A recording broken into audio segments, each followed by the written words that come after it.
This video is about exhibition rigging. We're going to break this across 4 separate videos because there's a series of building blocks to doing exhibition rigging.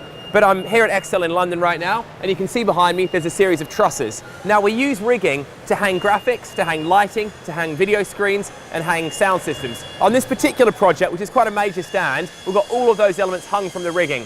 So quite simply, the concept of rigging is getting stuff hung in the air above a stand, which is hung overhead from the roof of the venue. There's a lot of work that goes into the process, including rigging plots, weight load calculations, choosing equipment, pre-rig, and then putting a truss in itself. Watch the other videos and you'll learn about each of those ones step by step.